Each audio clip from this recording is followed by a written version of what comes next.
Learning কিউবলৈ সকলোকে পুনৰবাৰ স্বাগতম জনাইছো। আমাৰ মাজত বহুত লাৰ্ণাৰ আছে যোনে এনেদৰে ভাবে যে মেথছৰ কাৰণে তেওঁলোকৰ পৰীক্ষাসমূহ বেয়া হয়। তেওঁলোকে যিটো লেভেলৰ কনফিডেন্স ফিল কৰিব লাগে যিকোনো এটা কম্পিটিটিভ এক্সামিনেশ্যন দিব যোৱাৰ আগত, গভৰ্ণমেণ্ট জব ৰিলেটেড এক্সাম এটা দিব যোৱাৰ আগত মেথছৰ কাৰণে তেওঁলোকৰ সেই কনফিডেন্সটো আহি নপৰে। চ' সেই ইছ্যুটো আজি আমি এড্ৰেছ কৰিম। কি কি প্ৰব্লেমছ আছে, তাৰ সলিউশ্যন কি, ঠিক আছে, সেই সলিউশ্যনটো তাত উপনীত হ'বলৈ কি ৰোডমেপ এটা ফ'ল' কৰিব লাগিব যাৰ জৰিয়তে তেওঁৰ সেই কনফিডেন্স লেভেলটো বুষ্ট আপ হ'ব, ভাল লেভেলৰ কনফিডেন্স আহিব, মেথছত ভাল স্ক'ৰ কৰিব পাৰিব। গোটেই ইছ্যুটো এড্ৰেছ কৰিম আৰু যদি সলিউশ্যনবোৰ ফ্ৰুটফুল লাগে আমি চেপ্টাৰটো ক্ল'জ কৰি দিম আৰু নতুন এটা জাৰ্ণিত সোমাই যাম, মেথছ লাৰ্ণিঙৰ জাৰ্ণি। ঠিক আছে, চ' ভিডিঅ'টো চাবলৈ আৰম্ভ কৰিছে যদি শেষলৈ চাব। আহক আমি আৰম্ভ কৰোঁ। প্ৰথমৰ পৰা আৰম্ভ কৰোঁ। আমি প্ৰথম কথা যে মেথছ হয়নে নহয়, মেথছ। এতিয়া আমি আৰম্ভণিতে অলপ আলোচনা কৰিম যে বিনা মেথছ নোহোৱাকে যোনবোৰ আমাৰ government job related competitive exam আছে ক্লিয়াৰ কৰিব পাৰি নে নোৱাৰি। ঠিক আছে, ডাইৰেক্ট নোৱাৰি বুলিতো মই ক'ব নোৱাৰোঁ,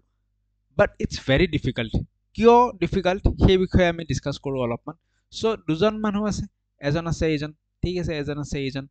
আৰু এজন বেলেগ এজন আছে এইজন, ঠিক আছে। চ' প্ৰথম মানুহজন কি? ত' প্ৰথম মানুহজন তেওঁৰ কপাল ভাল আছিল, স্কুল লেভেলত ভাল টিচাৰ পালে মেথছৰ, ঠিক আছে, বা নিজেও চিনচিয়াৰ আছিল যাৰ কাৰণে স্কুল লেভেলৰ তেওঁৰ যিখিনি মেথছৰ বেচিক্স আছে, ফাণ্ডামেণ্টেলছখিনি খুব ধুনীয়াকৈ তেওঁৰ ক্লিয়াৰ হৈ আছে। চ' কম্পিটিটিভ এক্সামিনেশ্যনৰ আগত তেওঁ কি কৰে, অলপমান কুৱেশ্যন প্ৰেক্টিচ কৰে, MCQ কেইটামান প্ৰেক্টিচ কৰে, গৈ পেলাই এক্সাম দিয়ে আৰু ধুনীয়াকৈ যদি পৰীক্ষাটোত 30 মাৰ্কছ আছে মেথছ পৰ্চনত, মই গোটেই পৰীক্ষাটোৰ কথা কোৱা নাই, মেথছ পৰ্চনত যদি 30 মাৰ্ক আছে তেওঁ ধুনীয়াকৈ 29 আউট অফ 30 বা 28, আৰু কেতিয়াবা তেওঁ কি কৰে, কেতিয়াবা তেওঁ 30 আউট অফ 30 স্ক'ৰ কৰি পেলাই গুচি আহে। আমাৰ মাজত বহুত এনেকুৱা ষ্টুডেণ্ট আছে, ঠিক আছে, বহুত এনেকুৱা ষ্টুডেণ্ট আছে যাৰ মেথছ ফাণ্ডামেণ্টেল স্কুল লেভেলত ভাল, অলপ কুৱেশ্যন প্ৰেক্টিচ কৰে আৰু তেওঁ এনেকুৱা মাৰ্কছ স্ক'ৰ কৰি লৈ আহে। ঠিক আছে, বাকী তেওঁ এইটো সময়তে কি হৈ যায়, বাকী মানুহখিনিতকৈ বহুত এটা এডভান্টেজিয়াছ পজিশ্যনত গুচি যায়, বহুতখিনি আগুৱাই যায়। আন যিজন আছিল যাৰ স্কুল লেভেলৰ পৰা মেথছৰ ফাণ্ডামেণ্টেলছখিনি সিমান ষ্ট্ৰং নহয়, তো তেওঁ কি কৰে, যদি 30 মাৰ্কছ আছে তেওঁ ক'ৰবাত নহয় ক'ৰবাত 7 মাৰ্কছ কৰে বা 6 মাৰ্ক কৰে, ঠিক আছে, বা কেতিয়াবা 5 বা 8 তেনেকুৱা ধৰণৰ, ঠিক আছে, তেনেকুৱা ধৰণৰ মাৰ্কছ কৰে আৰু বাকী কুৱেশ্যনছখিনি তেওঁ কি কৰিব লগা হয়, তেওঁ এৰিব লগা হয়, যাৰ কাৰণে তেওঁৰ দুটা লছ হয়। এটা লছটো তেওঁৰ মাৰ্কছটো কমি যায়, কি হৈ যায়, তেওঁৰ মাৰ্কছ কমি যায়, ল' মাৰ্কছ হয় নহয়। যদি তেওঁ 6 মাৰ্ক কৰে, 24 মাৰ্কটো তেওঁ ডাইৰেক্ট নেদেখাকৈ এৰিব লগা হয়। আনহাতে তেওঁৰ কি হয়, টাইম ৱেষ্ট হয়, তেওঁৰ বহুতখিনি টাইম ৱেষ্ট হয়, যাৰ কাৰণে শেষত গৈ কি হৈ যায়, তেওঁৰ সময় নিমিলা হৈ যায়। কিয় টাইম ৱেষ্ট হয়? এই যে 30টা প্ৰশ্ন আছিল, তেওঁ যদিও 6টা স্ক'ৰ কৰে, বাকী কেইটাতো তেওঁ পঢ়িব লাগিব ন, বাকী কেইটাতো এবাৰতো পঢ়িব, গোটেই 30টাটো তেওঁ যাব দিব নোৱাৰে। তো সেই পঢ়েও আৰু মাৰ্কছটোও নাহে, যাৰ কাৰণে তেওঁৰ কি হয়, কেৱল মাত্ৰ টাইম ৱেষ্ট হয়। তো এই ছেকেণ্ড মানুহজনৰ দুইফালেদি লছ হয়নে? যে আমাৰ হিমন্ত মামাই কৈছিল যে মাৰ যদি একফালেদি মাৰ দুইফালেদি কিয় মাৰ? তো এই ছেকেণ্ড মানুহজনৰ তাত কি হৈছে, তেওঁৰ কোবটো তেওঁৰ তাত দুইফালেদি পৰি আছে, মাৰ্কছো কমি আছে, টাইম ৱেষ্টো হৈ আছে। ক্লিয়াৰ হৈছে? চ' সেইকাৰণে মেথছত দখল থকাটো জৰুৰী যদি কম্পিটিটিভ এক্সামসমূহ আমি ভালকৈ উইথ কনফিডেন্স যদি আমি এপিয়াৰ হ'ব বিচাৰোঁ, মেথছত দখল থকাটো জৰুৰী। ছেকেণ্ড এটা আমি কথা ডিছকাছ কৰিম। ছেকেণ্ড কথাটো হৈছে যে মেথছ আৰু যদি আমি কম্পেয়াৰ কৰোঁ GK/GS, যিটো আমাৰ জেনেৰেল নলেজ বা জেনেৰেল ষ্টাডিজৰ পেপাৰ থাকে, দুইটাৰ মাজত আমি অলপমান যদি কম্পেয়াৰ কৰোঁ, মেথছৰ পেপাৰখন সদায় প্ৰেডিক্টেবল হয়, সদায় কি হয়, প্ৰেডিক্টেবল হয়, কাৰণ মেথছত গোটাকৈ কেইটামান টপিক থাকে, 25টামান টপিক থাকিব আৰু বছৰ ধৰি সেই একে টাইপৰে একে টপিকৰ পৰাই প্ৰশ্ন আহি আছে। চ' সেই 25টামান যদি টপিক ক্লিয়াৰ কৰি থ'ব পৰা যায়, এবাৰ যদি ক্লিয়াৰ কৰি থ'ব পৰা যায়, তাৰপিছত কি হ'ব, বছৰ ধৰি সেইকেইটা টপিকে ৰিপিট হৈ থাকিব। জাষ্ট অলপ ব্ৰেইনটো যাতে ফ্ৰেছ হৈ থাকে, অলপ কুৱেশ্যন প্ৰেক্টিচ কৰিব লাগে আৰু এক্সামত পঢ়িব লাগে। কিন্তু তাৰ সলনি GK/GSৰ পেপাৰখন হৈ যায় বহুতখিনি ডাইনামিক পেপাৰ হয়। GK/GSৰ পেপাৰ কি হয়, ডাইনামিক হয়, সদায় চেঞ্জ হৈ থাকে, সদায় নতুন টপিক তাত কি হৈ যাব, এড হৈ গৈ থাকিব, যাৰ কাৰণে কি হৈ যায়, GK/GSটো কণ্টিনিউ পঢ়ি থাকিব লগা হয়। আৰু তাৰ লগতে কি হৈ যায় যে GK/GSত 30 আউট অফ 30 কমন পেলোৱাটো বহুত ডিফিকাল্ট হৈ যায় ঠিক আছে সেইকাৰণে চেন্ট্ৰেল গভৰ্ণমেণ্টৰ যিসকলে এক্সাম দিয়ে যেনেকৈ SSC এক্সাম হৈ গ'ল ৰেলৱে এক্সাম হৈ গ'ল চাবচোন তেওঁলোকে GKGSত বা বেংকিঙৰ যিটো কিছুমান বেংকিঙৰ এক্সামত GKGSৰ যিটো পাৰ্ট থাকে তো তেওঁলোকে GKGSত কিমান টাৰ্গেট কৰে চাবচোন তেওঁলোকে GKGSত যদি 65% ইমানমান যদি টাৰ্গেট কৰি আছে 30ৰ ভিতৰত যদি ভাল ভাল ষ্টুডেণ্টে যদি 18 পাইছে ঠিক আছে 20 পাইছে 22 পাইছে তেওঁলোকে সেইটো কি বুলি কয় গুড স্কোৰ বুলি কয় ভাল স্কোৰ বুলি কয় সেইটোকে তেওঁলোকে গুড স্কোৰ বুলি কয় কিয় কয় কাৰণ GKGSৰ গোটেইখিনি কমন পেলোৱাটো বহুত ডিফিকাল্ট কিন্তু মেথছত গুড স্কোৰটো তেওঁলোকে কিমান ক'ব 25+ হ'লেহে মেথছত সেইটো গুড স্কোৰ বুলি ক'ব মই আউট অফ 30 কম্পেয়াৰ কৰি আছো ক্লিয়াৰ হৈছে সো মেথছৰ পেপাৰখন সদায় প্ৰেডিক্টেবল থাকে আনহাতে GKGSৰ পেপাৰখনত সেই এই যে প্ৰথম ল'ৰাজনৰ কথা আমি ক'লো যোনে মেথছত 29 28 তেওঁৰ লগত কম্পিট কৰিবলৈ জিকেৰ ফালেদি কম্পিট কৰিবলৈ অলপ ডিফিকাল্ট হৈ যায় বুজি পাইছে বস্তুটো ক্লিয়াৰ হৈ গ'ল ঠিক আছে তাৰ মানে তাৰ মিনিং আমি কি গম পালো তাৰ মিনিং আমি এইটো গম পালো যে আমি ম্যাথছ পঢ়িবই লাগিব ঠিক আছে কম্পিটিটিভ এক্সাম যদি আমি দিব যাওঁ ম্যাথছ পঢ়িবই লাগিব এতিয়া আমি ৰোড মেপ চাম যে কেনেকৈ পঢ়িম কেনেকৈ আমি আগুৱাই যাম ক্লিয়াৰ হৈছে ঠিক আছে কেনেকৈ পঢ়িম কেনেকৈ আগুৱাই যাম আমি ৰোড মেপটোৰ বিষয়ে ডিসকাস কৰিম আমাৰ ষ্ট্ৰেটেজিৰ বিষয়ে ডিসকাস কৰিম প্ৰথম কথা হৈছে কি মাইন্ডসেট প্ৰথম কথা মাইন্ডসেট ঠিক আছে মেন্টালি প্ৰস্তুত হ'ব লাগিব মেন্টালি প্ৰস্তুত হ'ব লাগিব সাপোজ আপুনি আপোনাৰ জীৱনত অপৰচুনিটি তেনেকুৱা পোৱাও নাই যে জীৱনত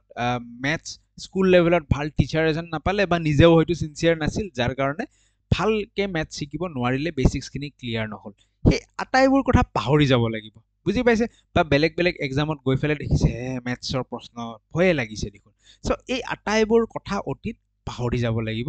আৰু নিজক লৈ ফেলে ৰেডি হ'ব লাগিব মেন্টালি ৰেডি হ'ব লাগিব যে মই ম্যাথছ শিকিম আজিৰ পৰা মই ম্যাথছ শিকিম ভালকে শিকিম নেক্সট পৰীক্ষা উইথ কনফিডেন্স দিম ক্লিয়াৰ হৈছে মাইন্ডসেট ৰেডি কৰিব লাগিব মানসিকভাৱে নিজে প্ৰস্তুত হ'ব লাগিব এবাৰ আপোনাৰ মাইন্ডসেট যদি ৰেডি হৈ যায় যে শিকিমেই মই সেই বস্তুটো যদি আপোনাৰ আহি যায় লগে লগে কি কৰিব আপুনি টপিকসখিনি চাই ল'ব ঠিক আছে টপিকসখিনি ইউটিউবত বা গুগলত মাৰি দিব কি টপিকস শিকিব লাগে এক্সামৰ কাৰণে সেই আটাইবোৰ টপিকছৰ আপুনি লিষ্টখন উলিয়াই ল'ব ঠিক আছে লিষ্টখন উলিয়াই ধুনীয়াকৈ অবজাৰ্ভ কৰিব যে আচ্ছা এইকেইটা টপিক মই শিকিব লাগিব তাৰপিছত আপুনি কি কৰিব টপিক ৱাইজ আপুনি ইউটিউবত এজন ভাল টিচাৰ বিচাৰি ল'ব ঠিক আছে গুড টিচাৰ ঠিক আছে ম্যাথছ শিকাবলৈ আপোনাক এজন গুৰু লাগিবই গুৰু এজন লাগিব ক্লিয়াৰ হৈছে গুৰুজন যেনেকুৱাই নহওক ফ্ৰেণ্ড হওক কিবা হওক গুৰু মানে টিচাৰ এজন লাগিবই ঠিক আছে মই সেই গুৰু মানে একদম ওম নমঃ শিৱায় গুৰু সেৱা গুৰুৰ কথা কোৱা নাই বাট ইউ নিড সামওয়ান আপোনাৰ ফ্ৰেণ্ড হ'ব পাৰে ইউটিউবত কোনোবা টিচাৰ হ'ব পাৰে বা বেলেগ প্লেটফৰ্মত কৰবাত টিচাৰ হ'ব পাৰে কোনোবাই আপোনাক শিকাই দিব লাগিব ঠিক আছে বেকগ্ৰাউণ্ড বস্তুখিনি শিকাই দিব লাগিব মেথছত যিটো প্ৰশ্নত দেখা যায় যিটো মেথড থাকে বেকগ্ৰাউণ্ডত কিছু কথা থাকিব ঠিক আছে সেই বস্তুখিনি আপোনাক শিকাই কোনোবাই দিব লাগিব গুড টিচাৰ লাগিবই এসেনশিয়াল হয় ক্লিয়াৰ হৈ গৈছে আৰু বৰ্তমানটো ইন্টাৰনেটৰ যুগ বহুত সুবিধা আছে ইউটিউবত অসংখ্য অনেক টিচাৰ আছে ঠিক আছে খুব ধুনীয়াকৈ শিকাই আছে বহুত কেইজন টিচাৰ আছে ক্লিয়াৰ হৈ গ'ল তাৰপিছত আপুনি টপিক ৱাইজ সাৰ্চ কৰক ভাল ভিডিঅ' চাওক এই কি কয় কিছুমান শৰ্ট ট্ৰিক শিকাই দিলোঁ কিবা শিকাই দিলোঁ সৰু যোনবোৰ ন সেইবোৰ ভিডিঅ' ঠগোৱা ভিডিঅ' আপোনাক সেইবোৰ ভিডিঅ'ত হয়তো ঠগাই আছে ভাল কোৱালিটি ভিডিঅ' চাব যোনবোৰ ভিডিঅ' নেকি 1 ঘণ্টাৰ ভিডিঅ' হয় 1.5 ঘণ্টাৰ ভিডিঅ' হয় ঠিক আছে কোনোবা এটা টপিক 1-1.5 ঘণ্টাকে 2-3টা ভিডিঅ'ত শেষ কৰিছে ঠিক আছে তেনেকুৱা ধৰণৰ ভাল গুড কোৱালিটি ভিডিঅ' চাব কোৱালিটি কন্টেন্ট য'ত আছে একদম শৰ্ট ট্ৰিক শিকাই আছে শিকাই কিনে 10 মিনিটত খতম কৰিছে সেইবোৰ চাই কিনে একো কামত নাহিব ক্লিয়াৰ হৈ গৈছে ঠিক আছে তাৰপিছত নেক্সট কথা হৈ গ'ল নম্বৰ ইয়াতে মই আৰু এটা কথা ইনক্লুড কৰি দিওঁ যে minimum formula clear minimum use of formula তো এনেকুৱা মেথড দি আপুনি সদায় শিকিব যত্ন কৰিব য'ত ফৰ্মুলাৰ ইউজ কি হৈছে খুব কম হৈছে তো আপুনি যদি দেখিছে যে এটা চেপ্টাৰত কোনোবা এজন টিচাৰে বোলে প্ৰফিট এণ্ড লছ পঢ়াইছে প্ৰফিট এণ্ড লছ চেপ্টাৰত তেওঁ 20টা ফৰ্মুলা দি দিছে 20টা ধৰণৰ কোৱেশ্চনৰ কাৰণে 20টা ফৰ্মুলা দি দিছে আৰু শৰ্ট ট্ৰিক বুলি কৈ দিছে so that method is not suitable এক্সামত আপোনাৰ ফৰ্মুলা মনত নপৰিব আৰু এক্সামত যদি কোৱেশ্চনটো অলপ টুইষ্ট লগাই দিয়ে ফৰ্মুলা কামত নহা হৈ যাব সো সদায় নেচাৰেল মেথড এটা ফলো কৰিব লাগে য'ত নেকি ফৰ্মুলাৰ ইউজ আটাইতকৈ কম হওক একদম নহয় বুলি ক'ব নোৱাৰি লাগিবই ফৰ্মুলা বাট ফৰ্মুলাৰ ইউজ কি হ'ব লাগে কম হ'ব লাগে আৰু ফৰ্মুলাৰ ইউজ থাকিলেও এইটো সদায় বুজিব লাগে ফৰ্মুলাৰ বেকগ্ৰাউণ্ডটো যে ফৰ্মুলাটো আহিছে ক'ৰ পৰা কেনেকৈ আহিছে ক্লিয়াৰ হৈছে ঠিক আছে এইখিনিলৈকে আমি বুজি পালোঁ ফ'ৰ্থ পইণ্ট হৈছে প্ৰেক্টিছ ফ'ৰ্থ পইণ্ট আপুনি প্ৰেক্টিছ কৰিব লাগিব without practice zero' without practice শিকা নিশিকা জিৰ' কিয় প্ৰেক্টিছ কৰিব লাগে because maths is a skill হয় মেথছ কি হয় এটা স্কিল হয় বিভিন্ন জেগাত মই এই এক্সাম্পলটো দিওঁ বহুত কেইটা ভিডিঅ'টোৰ এক্সাম্পলটো দিছোঁ যে এখন ফুটবল ফিল্ড আছে এজন ল'ৰা আছে চ' ল'ৰাজনক কি কৰিছোঁ যে ফুটবলৰ গোটেইখিনি নলেজ দি দিছোঁ গোটেইখিনি নলেজ এ টু জেড চব নলেজ দি দিছোঁ কিন্তু তাক ফিল্ডত নমাই প্ৰেক্টিছ কৰোৱা নাছিলোঁ কোনোদিন এদিন ফিল্ডত নমাই দিলোঁ খেলিব দিলোঁ সি খেলিব পাৰিব নেকি তাৰ যিমানেই নলেজ নাথাকক কিয় সি খেলিব নোৱাৰিব কাৰণ কিয় ফুটবল যিটো খেলাটো সেইটো এটা স্কিল হয় আৰু সি প্ৰেক্টিছ কৰা নাছিল স্কিল বেছ বস্তুবোৰ সদায় প্ৰেক্টিছ কৰিবই লাগিব ড্ৰাইভিঙৰ কথা যদি আমি কওঁ ইউটিউবত ভিডিঅ' দেখাই মই গোটেই ড্ৰাইভিং শিকাই দিলোঁ এনেকৈ গিয়াৰ বদলাই এনেকৈ ৰিভাৰ্ছ কৰে এনেকৈ এই ক্লাছ এক্সিলেটৰ এনেকৈ অমুক এনেকৈ তমুক চব শিকাই দিলোঁ আৰু এদিন হঠাৎ ইমাৰ্জেঞ্চিত কি হৈ গ'ল ল'ৰাজনক গাড়ীখন চলাব দিলোঁ পাৰিব নেকি গাড়ীখন চলাব অভিয়াছলি নোৱাৰে কিয় নোৱাৰে বিকজ ড্ৰাইভিং ইজ অলছ' আ স্কিল স্কিলত আপোনাক আটাইতকৈ যিটো জৰুৰী সেইটো হৈছে প্ৰেক্টিছ নলেজতকৈও জৰুৰী প্ৰেক্টিছ ঠিক আছে নলেজ থাকক নাথাকক হৈ যাব ক'ৰবাৰ পৰা এৰেঞ্জ হৈ যাব ক্লিয়াৰ বাট স্কিল প্ৰেক্টিছটো জৰুৰী মেথছত সেনেকুৱা বস্তু প্ৰেক্টিছ লাগিবই যেতিয়াই আপুনি বস্তু এটা চাব ভিডিঅ' এটা চাব 1 ঘণ্টীয়া ভিডিঅ' প্ৰথমতেতো কি কৰিব প্ৰশ্নটো চোৱাৰ লগে লগে নিজে এবাৰ ট্ৰাই কৰিব পাৰি গ'লে বঢ়িয়া বল্লে বল্লে মজা নিজে যদি পাৰি গৈছে যদি পাৰা নাই তাৰপিছতে টিচাৰৰ সলিউশ্যনটো চালে আৰু এবাৰ ভিডিঅ'টো শেষ হোৱাৰ পিছত আকৌ আপুনি সেই প্ৰশ্নকেইটা লৈ ফেলে পিছৰবাৰ গোটেই ভিডিঅ'টো চাই সময় লছ কৰাৰ প্ৰয়োজন নাই অকল প্ৰশ্নকেইটা লৈ ফেলে আপুনি কি কৰিব ধুনীয়াকৈ প্ৰেক্টিছ কৰিব যোনটো পাৰা নাই যোনটোত খোকোজা লাগিছে অনলি সেই পাৰ্টটো গৈহে চাব so' practice is essential next mock test ঠিক আছে মক টেষ্ট দিব লাগিব মক টেষ্ট ক'ৰ পৰা দিব মক টেষ্ট যদি মই ছাজেষ্ট কৰোঁ যদি আপোনাৰ ইংলিছ লৈ কিনে প্ৰব্লেম নাই যে অসমীয়াতেই লাগে বুলি কথা নাই ধুনীয়াকৈ আপুনি কি কৰিব পাৰে যে SSCৰ প্ৰিভিয়াছ ইয়াৰত যোনবোৰ পেপাৰ আহি গৈছে সেই পেপাৰবোৰক আপুনি as a mock test solve কৰিব পাৰে ঠিক আছে সেই পেপাৰবোৰ কি কৰিব পাৰে ধুনীয়াকৈ মক টেষ্ট ছল্ভ কৰিব পাৰে পেপাৰ হয়তো আপুনি ক'ৰবাৰ পৰা মক টেষ্ট ল'ব পাৰে অনলাইন মক টেষ্ট যদি লেপটপৰ সুবিধা আছে ক্লিয়াৰ হৈছে আড্ডা আছে ন চেনেলটো আড্ডা এই ৱেবছাইটটো আড্ডাৰ মক টেষ্ট ল'ব পাৰে নহয়তোবা আপুনি কি কৰিব পাৰে SSCৰ প্ৰিভিয়াছ ইয়াৰ মক টেষ্ট ল'ব ঠিক আছে বা নহয়তো ফ্লিপকাৰ্ট বা এমেজনত গৈ পেলাই কিৰণ পাব্লিকেশ্যন বা বেলেগ পাব্লিকেশ্যনৰ কি থাকে SSCৰ প্ৰিভিয়াছ ইয়াৰ কুৱেশ্যনছ থাকে কুৱেশ্যন হিচাপে আছে টপিক হিচাপে নহয় কুৱেশ্যন হিচাপে মানে কুৱেশ্যন পেপাৰ হিচাপে পেপাৰ 1 পেপাৰ 2 পেপাৰ 3 পেপাৰ 4 তো ডেইলি ৰাতিপুৱা উঠিব এখনকৈ মক টেষ্ট লগাব ডেইলি ৰাতিপুৱা উঠিব এখন মক টেষ্ট ডেইলি ৰাতিপুৱা উঠিল কাৰণ এখন মক টেষ্টত কিমান কুৱেশ্যনছ থাকিব 25 মান মেথছৰ কুৱেশ্যন থাকিব 25 মেথছৰ কুৱেশ্যন আপোনাৰ 1-1.5 ঘণ্টাত হৈ যাব ডেইলি ৰাতিপুৱা 25টা যদি কুৱেশ্যন এনেকৈ কৰি যায় চাব যিটো আপোনাৰ গ্ৰোথ হৈছে ন গ্ৰোথটো আপোনাৰ কেনেকুৱা হ'ব এনেকুৱা এক্সপনেনচিয়েলি আপোনাৰ গ্ৰোথ হ'ব ঠিক আছে একদম জে কাৰ্ভ মাৰি দিব এক্সপনেনচিয়েল গ্ৰোথ হ'ব ক্লিয়াৰ হৈ গৈছে ঠিক আছে লাষ্ট আমি কওঁ নোটছ মেথছত নোটছ ইম্পৰ্টেণ্ট নে নোটছ মই কওঁ যে জিকে জিএছত নোটছ বহুত ইম্পৰ্টেণ্ট জিকে জিএছ যেতিয়া পঢ়ে নোটছ থাকিব লাগে বাট মেথছত মোৰ মতে নোটছ একেবাৰে ইম্পৰ্টেণ্ট নহয় ঠিক আছে নোটছ বনাই কিনে মেথছত সময় লছ কৰাটো মোৰ মতে একেবাৰে ইম্পৰ্টেণ্ট নহয় ইম্পৰ্টেণ্ট দুই এটা বস্তু লিখিব পাৰে বাকী গোটেই কুৱেশ্যনটো মই চাই লিখিলোঁ সলিউশ্যনটো মই চাই লিখিলোঁ সেইবোৰ কৰাৰ মানে সময় লছ বুলিহে মই ভাবোঁ কুৱেশ্যনটো য'তেই নহওক কুৱেশ্যনটো ল'লে জাষ্ট ৰাফলি প্ৰেক্টিছ কৰিব লাগে আগুৱাই যাব লাগে ৰাফত প্ৰেক্টিছ কৰিব লাগে আগুৱাই যাব লাগে তো তেনেকৈ প্ৰেক্টিছটোহে ইম্পৰ্টেণ্ট নোটছ ধুনীয়া একদম হাইলাইটাৰ মাৰি কিনে বনোৱা নোটছ মেথছত অন্তত ইউজফুল হয় যেন নালাগে ঠিক আছে তথাপিও আপোনালোকৰ সুবিধা হিচাপত বনাব পাৰে কিন্তু বহুত সময় যদি নোটছত গৈ আছে নোটছত ইমানেই সময় দি আছে যে প্ৰেক্টিছৰ সময় হোৱা নাই তেতিয়াহ'লে কিন্তু নোটছটো ইম্পৰ্টেণ্ট হয় যেন নালাগে ক্লিয়াৰ চ' আমি ডিছকাছ কৰিলোঁ অলপমান ৰোড মেপ এটা বাট ইয়াৰ ভিতৰত আটাইতকৈ ইম্পৰ্টেণ্ট পইণ্ট যদি কওঁ আটাইতকৈ ইম্পৰ্টেণ্ট পইণ্টটো হ'ব মাইণ্ডছেট ঠিক আছে মাইণ্ডছেট ৰেডি কৰক আৰু শিকিবলৈ আৰম্ভ কৰক ক্লিয়াৰ হৈ গৈছে ঠিক আছে চ' আমি ডিছকাছ কৰিলোঁ মেথছৰ বিষয়ে অলপমান কথা আৰু ফাইনেলি আমি বেলেগটো টিচাৰ আছে ইউটিউবত বহুত ভাল টিচাৰ্ছ আছে ঠিক আছে তাৰ উপৰিও লাৰ্ণিং কিউবতো কোৰ্ছ আছে মেথছৰ ওপৰত আমি কোৰ্ছ আনিছোঁ কমপ্লিট মেথমেটিক্স যিকোনো পৰীক্ষা হওক য'ত মেথছৰ প্ৰশ্ন সোধা হয় ADRE হৈ গ'ল আছাম পুলিচ SI হৈ গ'ল বাকী আপোনাৰ টেট এক্সামিনেশ্যন হ'ব পাৰে বেলেগ যিসমূহ এক্সামিনেশ্যন আছে আটাইবোৰ এক্সামত যিমান প্ৰশ্ন আহে চব কভাৰ কৰি ফেলে ঠিক আছে চব কভাৰ কৰি ফেলে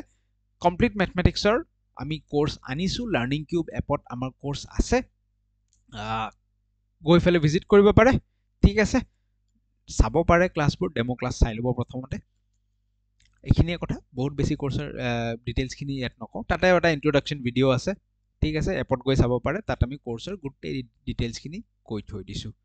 জাস্ট ইয়াত এনাউন্স কৰিলো যে আমাৰো কোৰ্স আছে যদি আপুনি ল'ব বিচাৰে তাত আমি শিকো ধুনীয়াকে পিয়াৰ লাৰ্নিং শিকো পিয়াৰ লাৰ্নিং মানে কি যে বন্ধুৱে যেনেকে শিকায় ন একদম সহজ ভাষাত চিল মাৰি কেনে বঢ়িয়াকে যেনেকে বন্ধুৱে শিকায় ঠিক আছে তো আমি তেনেকে পিয়াৰ লাৰ্নিং কৰি কেনে শিকো মজাকে শিকো ডাউট আপুনি সুধিব পাৰে চেট সুবিধাটো আছে ডাউট যে ভিডিওটো চাই গৈছে কোনবা এটা প্ৰবলেম আছে বুজি পোৱা নাই ডাউট সুধিব পাৰে বাকি টেষ্ট পেপাৰ কিবা কিবি পিছলৈ লাহে লাহে এড কৰি গৈ থকা হ'ব সো থ্যাংক ইউ সো মাচ আজিৰ ভিডিও আমি ইয়াতে এন্ড কৰিছো পুনৰ লগ পাম বেলেগ বেলেগ ভিডিওত যদি চেনেলটো ভাল পাইছে সাবস্ক্ৰাইব কৰিব তো থ্যাংক ইউ সো মাচ ইয়াতে এৰিছো আজি আমি